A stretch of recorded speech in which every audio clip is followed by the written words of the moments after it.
Good evening mga kabayan. Sagutin lang natin yung tanong ng isa nating kabayan.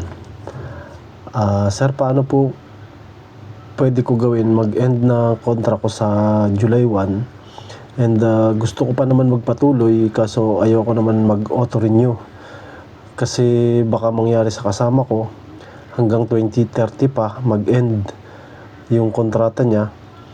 Gusto ko sana makipag-negotiate sa amo ko na 1 year lang ang bigay sa akin na contract.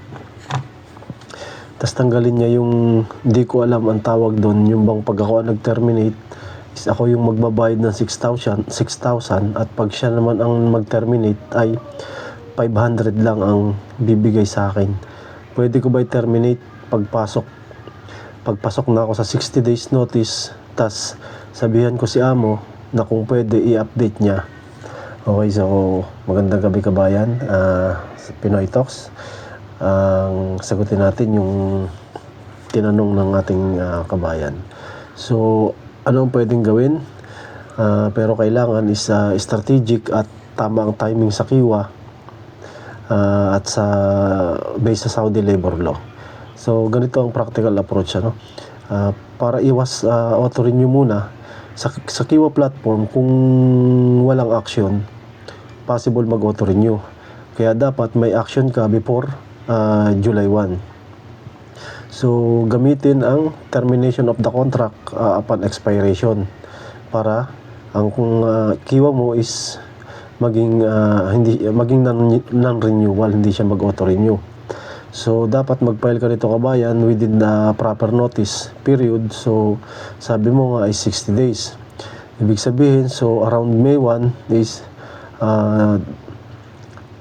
bago mag May 1, dapat nagawa mo na ito. So, ano ang effect pag nagawa mo yun? Hindi siya mag-auto-renew, malinis ang record mo, and may control ka sa next move mo.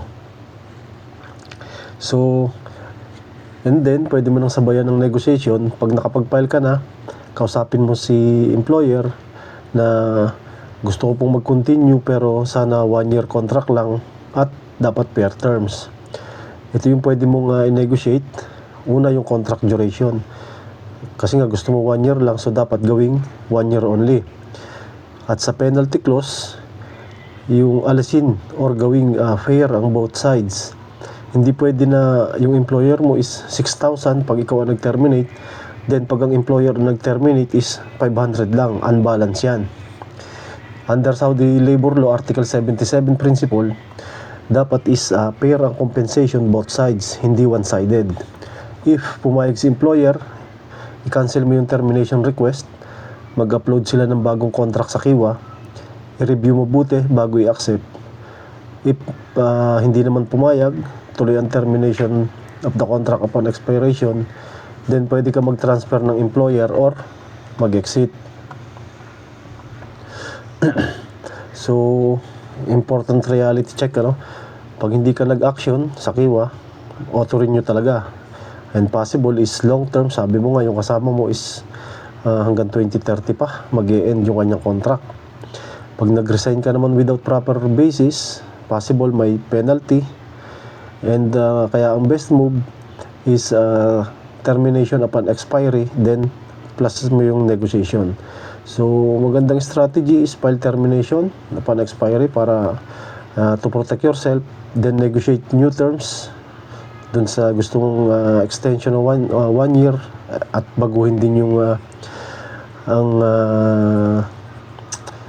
about sa termination na 6,000 yung babayaran mo sa employer mo pag ikaw ang nag-terminate, then 500 lang ibibigay sa'yo ng employer mo pag siya nag-terminate. And then kapag okay lahat, then pwede mo nang i-accept. So disclaimer, this content is for general informational purposes only. Hindi po ito legal advice. Ang outcomes lagi is depende yan sa contract, sa employer action, and lagi po tayong mag-verify sa mga official platforms like Kiwa and or MHRSD. So kaya kabayan, kung gusto nyo ng mga ganitong topic or ganitong content, visit nyo yung pinoytalks.com, and may mga digital tools din doon na pwede nyo magamit like letter request builder, end of service benefits calculator, resume builder, at marami pa pong iba. Kaya check nyo pinoytalks.com.